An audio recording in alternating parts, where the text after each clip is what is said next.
Good morning. How are you, Nancy? I am well, thank you. How are you today? Listen, for those of you that are listening on the podcast, you can't see her beautiful face, but I'm going to encourage you to, at some point, go over to YouTube to my channel and see this gorgeous smile on this woman this morning. So Nancy Bartelt is hmm with me this morning. She lives in Kansas City, Kansas. And let me tell you why that is important right now. I am in Tequila, Georgia. And when we scheduled this Zoom call, I neglected to say, what state are you in? What time zone are you in? So I logged on at 10 o'clock like we had scheduled, and because you had sent me an email and said, I'm going to log on early. And you were not there. So word to you podcasters or Zoomers, or maybe it's just me. But Nancy, tell me first of all, how you discovered the Enneagram, which this conversation is centered around.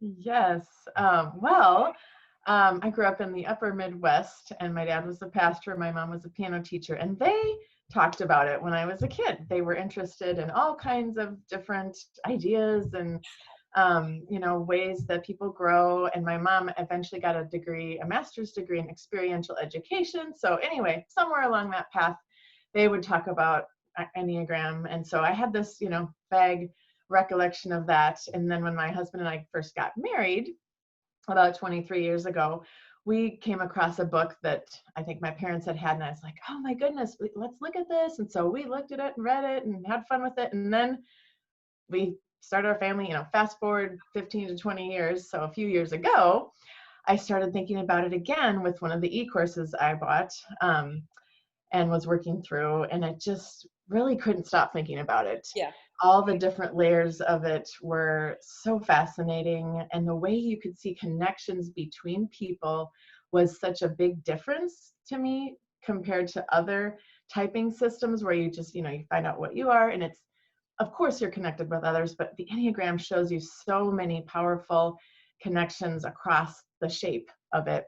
Yes. That I just couldn't stop thinking about it. And then a good friend of mine and we both couldn't stop thinking about it. And so we looked into this training program and got trained and have started coaching the last couple of years, and just love being able to talk to people about awareness and, certainly not fully aware ever, but, you can laugh louder and quicker when you see it more easily in yourself and your life, the ruts and things that we can get into, and hopefully get out of them a little bit quicker once we've got some of that awareness. Yeah, right. Oh, I love that. I think you're the first adult I've talked to I know somebody else. No, who said their parents had it years ago. I know people that have been studying it for 25 years, but I don't think I've ever heard anybody as an adult say, yeah, my parents knew of it. That's fantastic.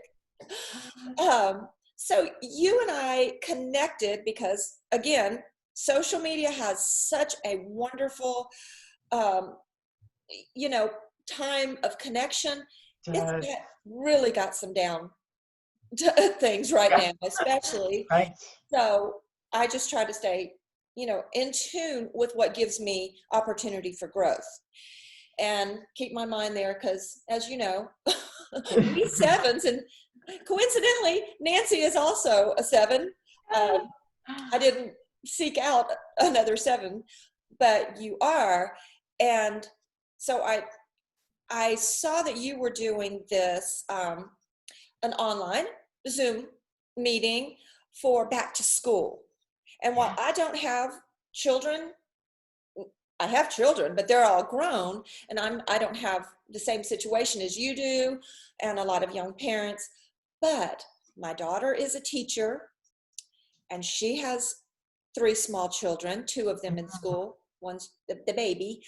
And then I have a son who's got 2 children, and they are exactly where you are and the whole country is.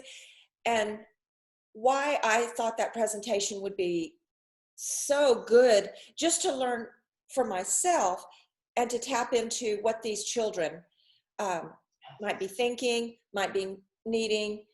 And as I say about being a grandparent, our goal is to support the parents. Mm. My goal with my grandchildren is not a do-over. You know, oh, this time I know so much more, so I'll be a better parent, to grandparent. That's not my job. But to be able to, especially in this time, have conversation with them, and understand some of the things they might be thinking. And so if you would talk a little bit, actually, I should have asked you this ahead of time. I have your workbook pulled up online. I don't want to go through the whole workbook because I want to, tell people how to be directed to you. But there are a couple of things that I wanted to just show on the screen. Sure. Yeah, We can talk absolutely. about you getting that workbook out any other way you want.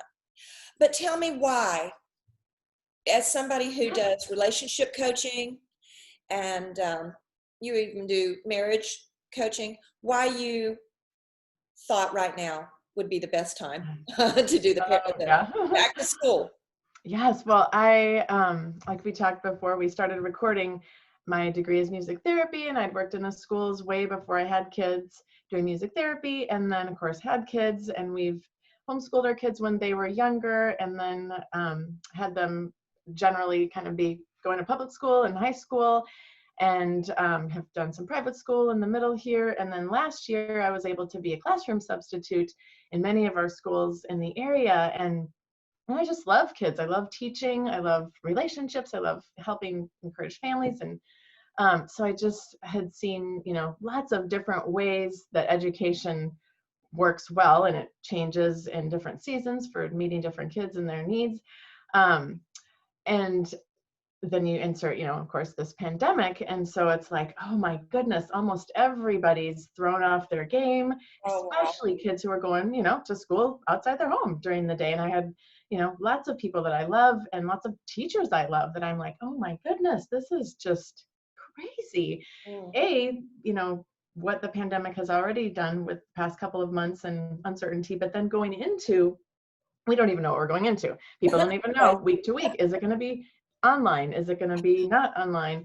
And so I just kept thinking about the Enneagram, and there's kind of various ways teachers teach about children and typing and the Enneagram. And I felt like, gosh, even if you're not looking at a kid's specific type, not necessarily typing kids, although I think it can be really helpful to look at children's tendencies and meet them where they are, whatever that means.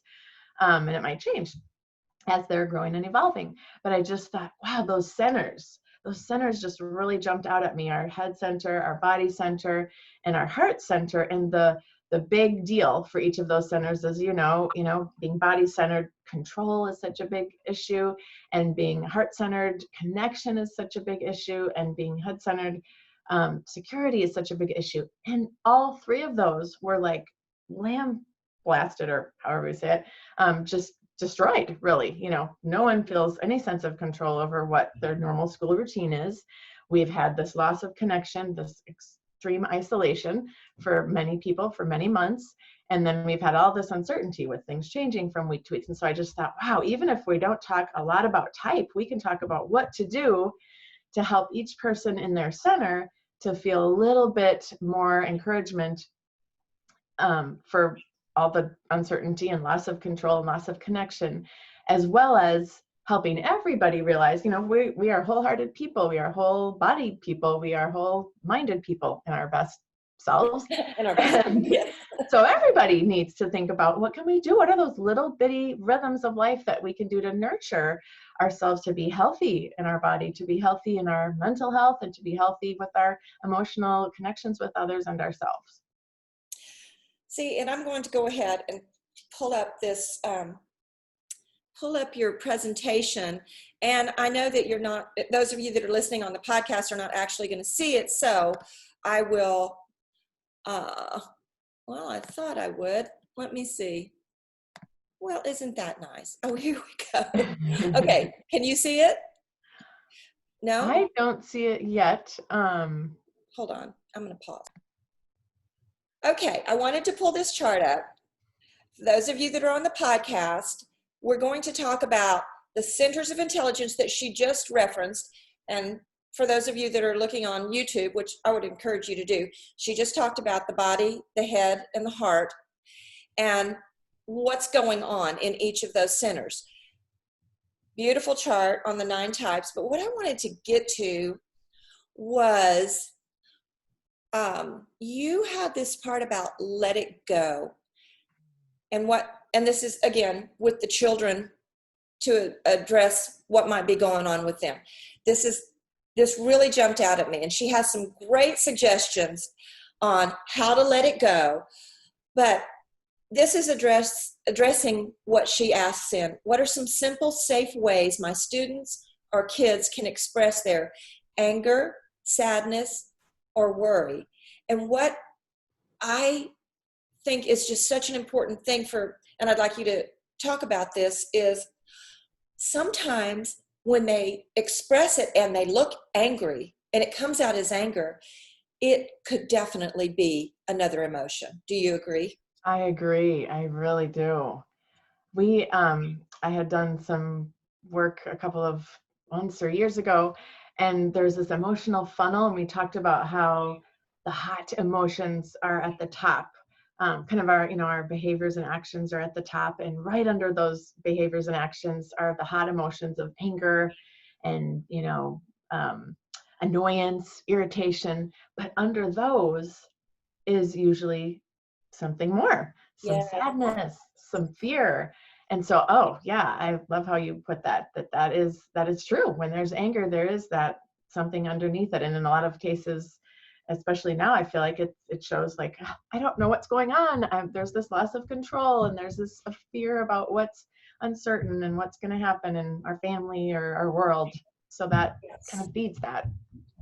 And she's got some great suggestions on how to let it go. But one of them, again, several suggestions, and I'll put a link to this, if that's okay, to the workbook in the show notes for the podcast. I really encourage you to go look at these if you just are feeling, discombobulated or whatever it is with your own homeschooling children, or if you are a teacher. I know people have been given so much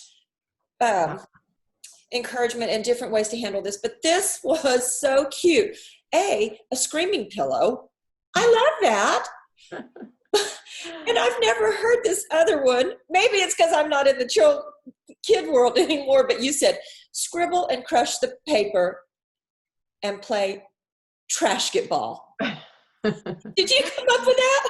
I don't think I did. I can't take credit, but it was just one of those random things I feel like you kind of just see, and it's an easy thing to do. But yeah, the scribbling certainly can be just like, get it out and crunch it up and crush it and then throw it. And then make a game out of it, or just something to release that energy. And the other thing that I wanted to just bring out, again, this is a wonderful workbook that she has developed, but on the section that she calls Write It Out, this was just a beautiful thing that I guess I hadn't, again, I'm not in the classroom, but you said you have a collective gratitude and an individual gratitude. Have you seen that play out before in the collective? I can speak to my own, to our own little family, how it's worked. As I've been thinking about this, I thought back to my days as a sub, and when you're just there for a day, of course, you're just trying to get done what the teacher, the bare bones of maybe a little bit of what the teacher had hoped you would do while they were gone. So I certainly didn't think of some of these things then, although I did bring my koosh ball, and I mentioned that in the presentation, and that was a great way to just kind of engage people and engage the body, and then the mind is engaged because they're watching where the ball goes. But anyway, back to the gratitude. With our kids, we felt like, yes, this is such an important habit. And so my oldest kids are 19, 16, and then our younger two are 12 and 7. And so the older two, when I was homeschooling them, you'd have to do your thankfuls. That was just part of your morning routine. And sometimes we had a book that we did all together. And then sometimes they had their own books, and sometimes it was on a list for the week, your just going to write down at least 3 things that you're thankful for. And then with our younger kids this summer, I've had like more of a daily list, or it's like a clipboard for the week. And then, you're not expected to do all that much. It's summer, but those little bitty things, get up, get your dishwasher emptied, feed the dog, and then write something that you're thankful for, or draw something that you're thankful for. And then during the pandemic, I have, as a 7 does, so many ideas of what I would think would be lovely to do as a family during this time. And one of them was, let's have a collective thankful board, or a place that we can just see in front of us these things, that we're going to pray about, that we're worried about, but also then these things that we're thankful for. And so together we have this visual that we can come back to once a week, or maybe, a couple times during dinner, and be reminded of these blessings and of these ways that we've seen goodness and joy and helpfulness and wisdom still in the world. Still a lot, yes. And I think there's such power in that, the collective gratitude, to have a group of kids, because as we know, emotions will just ripple through. We see it play out with adults all the time. You get it in a panic, and panic spreads. Oh my goodness, it's contagious. Yeah. That's the word. That's what it is. Well, if you've got a group of kids and somebody, especially I can just see the little ones, Yes. see something that you're thankful for. And when one starts, then the others begin to, well, I want to say what I'm thankful for. Absolutely. And I think there's such power in collective gratitude. I guess I haven't really heard that term, because we hear a lot about developing our own gratitude. Attitude of gratitude was a very big buzzword, but my goodness, how calming and shifting in the mental energy and the body energy. In the body, yes. It's contagious in the room, but also within our own centers of intelligence, I think. And what you were mentioning about, the panic and the ways those things are contagious, we would talk about that with our kids too. When somebody's complaining, man, it can zap the energy out of a room, and it's contagious. It starts to make me want to complain if I hear a kid constantly complain. But the same is true for gratefulness and for joy. The more, like you said, I can picture that sweet little group, at the end of the classroom day, we're just going to write on our big dry erase or make a giant poster board, and we share like, oh, I saw Johnny helping Susie pick up those books when they spilled, or, you can go on, and they're all going to be eager to jump in and share. And then they've got this visual and this mental kind of settling practice that reminds them of the good. What a great idea. I love that. Thank you. And let's go back to what you talked about, your music earlier. There's a lot about, in this whole presentation, it's kind of woven in different areas about how music affects us. And so talk about that and how the brain is wired for. Yes.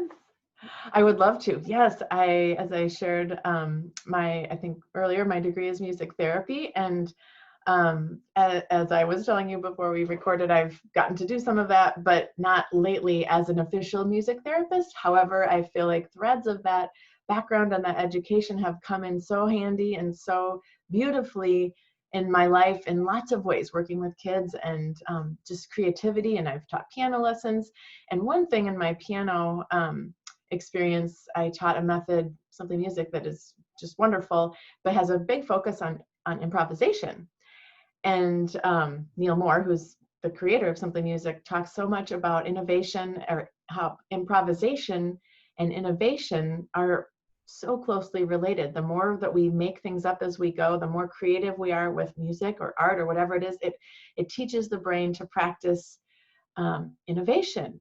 And so, the world, if nothing else, has a place where innovation can thrive and can bless people when it's used, for good and in wise ways. And so in this time when everyone's making things up as they go along, I just I'm reminded about the improvisation piece of music, and the power of practicing that can be so good, moving forward into uncertain times. But backing up again to kind of the centers in the brain and thinking about music, and how our bodies are wired for music. We've got rhythm built into us, just designed into us with the way that our hearts beat, the way that our bodies breathe, but also in the way that we walk. And even if somebody has a limp or uses a cane, there is still a rhythm with the way that they walk and the way that we talk. When I was learning and teaching something music, we talked a lot about just the command of rhythm that people have with language. Oh, We have yeah. a great command of language. So many people will say, oh, I'm not musical, but it's not true. We've got wired, we're wired for music in our bodies, and then even just with our language, how we can and have this rhythm. And so I think it's like music and art can be, and just play, people can feel that they've outgrown that. And I think it's so important, and maybe this is my sevenness shining through, but I just really believe that a person of any age can benefit from having a playful spirit, from having a creative spirit, from experiencing music or experiencing art. But the brain, back to the brain, I always want to go back to the brain because it really is scientifically right there. That music connects with us in the limbic system, which is in the middle of your brain, and it ties in with emotion and memory. And I saw this so much when I worked at a nursing home, and you'd have people who were very disoriented and had dementia and wouldn't know what day it was, who they were, who you were, but you could start singing "Let Me Call You Sweetheart," and they would Oh, know every word. And certainly that didn't mean that they were oriented, to reality exactly, but they were oriented to a part of reality the best way that they could be in that moment. And there was this truth, this reality that we shared together that just, I'll never forget. It just was really impactful for me to see that way that music tied in. And then my other, one of many examples, and maybe you've had this with emotion and memory and music and smells, like certain smells, can remind you of a time in your oh, life. yes. Yes. Music can do that too. Just a certain song you may have listened to, 12 times in a row every couple days. When I was in high school, I would just record something if I could off the radio with my tape player, and if it Yes, came I on did. again, I'd record it again. So sometimes I'd have them, like, 'cause you didn't get all of it, you got to make sure you get all of it. And so just over and over, and you listen, you go, oh my goodness, I hear that song, I can picture what my room looked like, I can picture what I was worried about at school, I can picture my friends, and the big bangs and all of that stuff. So it's so powerful that I just said to my people at the presentation, if nothing else, make a playlist, make a pandemic playlist for yourself, or a back to school playlist that you can go to and really tap into that power of calming your heart, of having those memories and those positive ways that you can nurture your self-care, basically. Yes, but using music to do that is really, really important. I know. It's interesting. I'm just thinking about this. We sing to the babies all the time. Yes. I mean, when they're little. I, right now, I've got one that's she's almost 19 months old, and of course, you sing. I Oh, love rocking and singing, but yeah. I love this stage where we begin singing and we do little hand motions and we do an itsy bitsy spider, and she knows, even though she can't talk. She says Yeah. some words, but she can't, communicate Yeah. a lot of words with me. But there's that, she knows at the very end that the itsy bitsy spider is going to get her little neck, and it's going to, tickle her. And before we get to the end of the song, she's already smiling and squinching up her little neck. And, I grew up with Sesame Street, and I know it's on HBO now, but I used to say, and I I would even make some songs up when my kids were little to teach Yes. them how to spell the city we lived in. It was Yes. Lawrenceville. Well, it was hard, it's long. Oh my W goodness. LAWRENCEVILLE. And I always thought, if they would just teach everything with a song, I could remember all these crazy history facts that I didn't really care about, Yes. because it's just rote memorization. But like you're saying, we can pull up a song from junior high and high school and know where we were and the feeling. And I love that you have said, for the kids, make a playlist, because it seems like once they get to be 5 or 6 or whatever, we're not sitting down singing with them Right. anymore. They like Kids Bop or whatever the music is now. But yeah, I love make a playlist, pandemic playlist. And it could even be like the gratitude. You could have your own playlist, but then here, what's our family? We're getting ready for dinner dance party, or our family, we need to reset this mood dance party playlist, and we have everybody get to contribute what some of their favorite songs are. And then, you know, those memories serve you in the future. You hear those songs and you think back, oh, when, you know, our family was dancing together or annoyed with each other or whatever, and it can build those bridges kind of across time, the way music goes into your brain in a different way than spoken language. Yes, and it stays. Um, when you first advertised, and I say advertised, you put this out on Instagram is where I saw it. You said you don't even have to know the Enneagram to learn from this. And that's what I love. There's still, you know, not everybody sees the whole picture of the Enneagram. It's, you know, whatever stigma might be attached to it. But the beauty of this, as you've said, is looking at understanding the centers, as we call them, but looking at a child. And tell me what you would, if you were in a classroom, how would you describe a heart-centered child? What would you pick up? Okay, so when in my classroom experiences, most recently, being a substitute, I think I would say I would see the heart-centered kids were sometimes the ones who would come right up to me and want to help. They want to be the helper. They know what needs to happen, and they're happy to run to the office to drop off the attendance, or they're happy to be the door helper, even if, you know, maybe their job was to pass out the papers. They want to do all the jobs because they want to be really helpful. Or certainly the kids who visibly are sad when they, you know, somebody falls and hurts themselves. I was mostly in elementary schools, if you couldn't tell. But yes, the kids who have kind of their heart on their sleeve, who might be the kid that's just having a hard, sad time at that moment.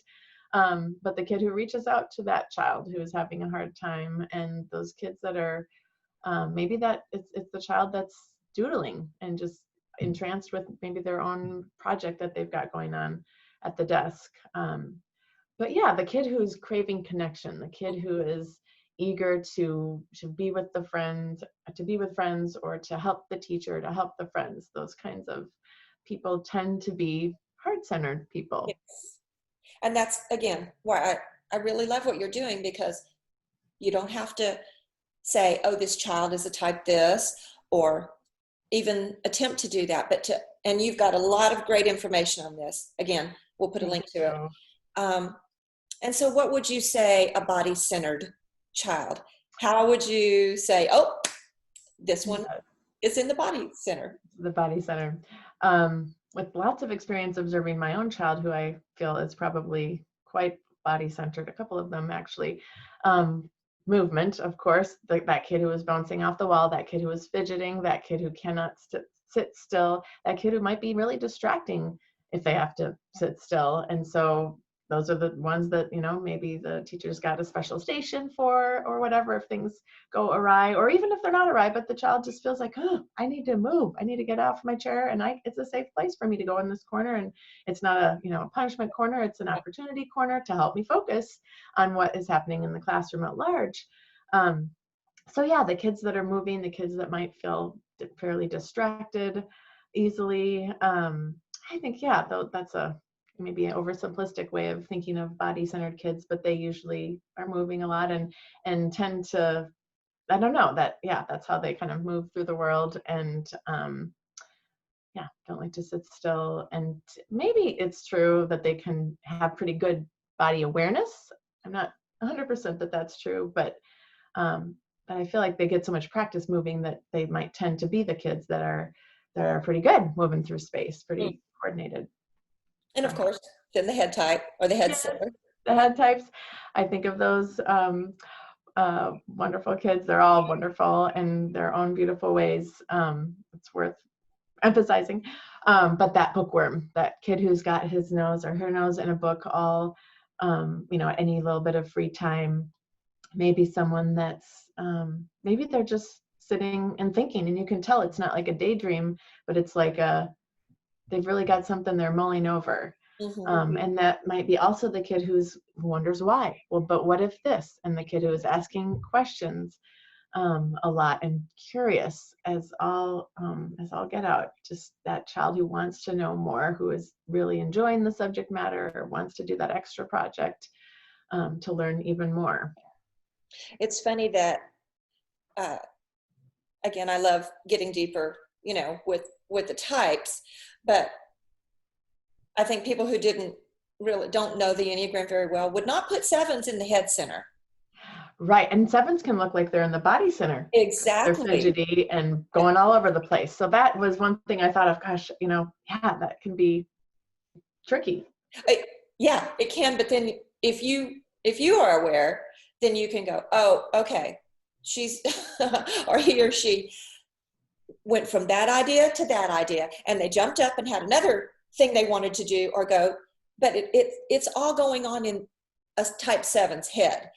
Yes. So where a 5 who's in the head center, or even a 6, their reaction is going to look different. So I think as the teacher who knows more, a little bit of the depth, can understand, because a type 2 child who cares about people and connection can find a lot of connection in a book, and just I'll be really true, very true, so very connected to all of the heart centers.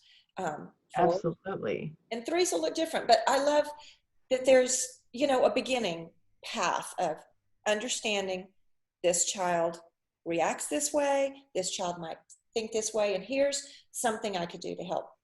Yes, I love that you put it as a beginning, because I thought, oh goodness, I don't mean to, hope it doesn't come across like, this is your stereotype, your bookworm has to be a head center. Maybe not. Maybe they're a heart center that is really connecting with the characters and compassion. That is so true. And thinking about the 7, those head center people are seeking security. And as we know, 7s are seeking that security through stimulation. What's next? I need this idea. And what about this? And what about this? We must consider all those possibilities in order to feel secure. And then the 6s are they're seeking their security through questioning. I want to find out this, think about this, troubleshoot that. And then the 5s are seeking that security through observation. They're just taking it all in and trying to feel that security through mastery of whatever that subject is. So yeah, it can get layered upon layer upon layer. And that's where I find the beauty of it. But in this situation, as a parent who doesn't know the Enneagram, as a student who doesn't, I love your presentation and your ideas. Thank you so much. I'm going to go, since I'm still on a screen share, I'm going to go quickly down to the very bottom. See, and it's also pretty. You can designed very well. But starting here, you have a great reference page, or some pages. Let's see, different podcasts, The Lazy Genius. But what I think is cool about this, even where you talked about the koosh balls, if I hover over on the word koosh ball, you have embedded a link to all of these things, to the podcast, to the books. So this is a really thorough presentation. Well, thank you. And I hope you have opportunity to do it again. I know you will.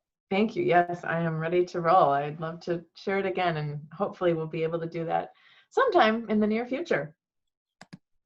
Well, in conclusion, what calming or words do you have for the uncertainty that's going on right now? Oh my goodness. I guess I would say, thinking about that playlist, finding something enthusiastic and inspiring in big and loud ways perhaps, but then being able to find that quiet song that brings you to a sense of hope, a sense of rest, because we all need to take a break from the stress of all of this and to have that safe space to just step away. Maybe there's a little spot in the classroom, or maybe there's a spot in our homes that we encourage each other to go to, and we take our own time ourselves, and hopefully daily, to set aside that time to find a way to care for ourselves, whether it's with music or like my ideas, yoga for the body, or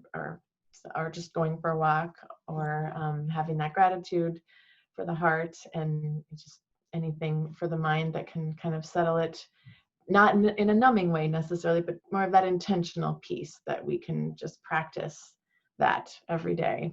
It's important. And while this presentation is a back to school presentation and geared towards teachers and kids, but mainly towards interacting with the kids, I can tell you, just reading this and going through this myself, it's like I still am that little kid inside in many ways, don't you know? And yes, the anxiety builds up, and I turn to music. I turn to, getting a place to get out of my head, and all these things. I look at your suggestions. It's like, yeah, don't forget, you still need those things too. Oh, thank you so much for your kind words and for letting me come and visit with you. I just loved it. Well, I apologize for the time mix-up, but hey, we got it. I truly appreciate connecting with you. I know you love the Enneagram like I do.